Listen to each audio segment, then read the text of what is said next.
Today I'm going to run you through a hip arthritis workout that can easily be done at home.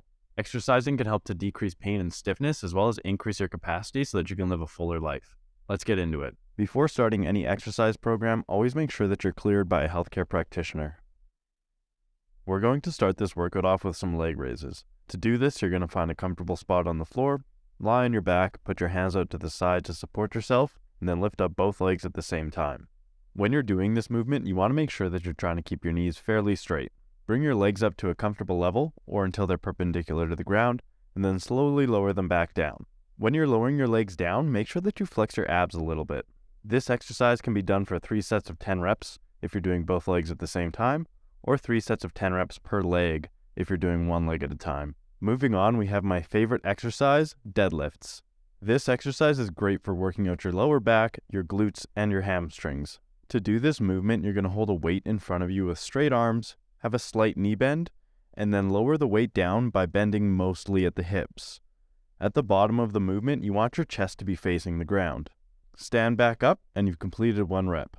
For the stance width, I suggest starting with your feet slightly wider than hip width.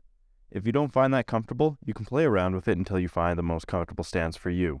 Your toes can point forward or they can point slightly out. One common thing to remember with this exercise is to not bend your arms at the top. You just kind of want to let them hang and hold the weight. Do this exercise for 3 sets of 8 reps and giving yourself enough rest in between sets to recover well.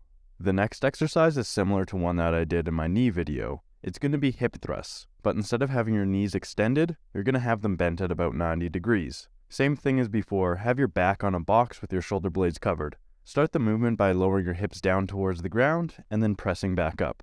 This is going to work out your glutes and your hamstrings quite well. To increase the intensity on this movement, you can hold a weight in your hips or do them one leg at a time, trying to keep the other leg straight out. Do 3 sets of 10 reps if you're doing them both legs at the same time, or 3 sets of 10 reps on each leg if you're doing them one leg at a time. This next exercise is called Copenhagen's. It's kind of like a side plank except you're only pushing through your top leg. It can be fairly difficult at times, but it can also be scaled to many different levels.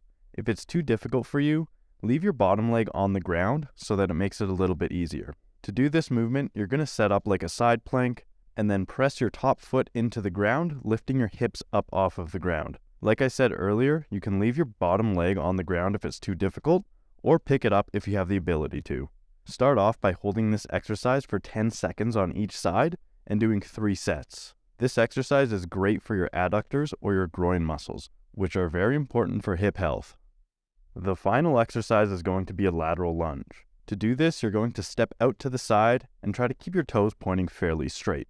You don't have to step way out to the side at the beginning, just start with a comfortable range. You can also do this by holding your hands in front of your chest or by putting your hands on the stance leg each side. Having your hands on your legs will make it a little bit easier if you need to do that to start. Step out to the side, lunge down as far as comfortable, and then step back to the middle. Repeat on the other side and you've completed 1 full rep. We're going to do this exercise for 3 sets of 8 reps, so that means 8 steps each way. As you get stronger and as your hip range of motion increases, you can take this exercise and step out further with it.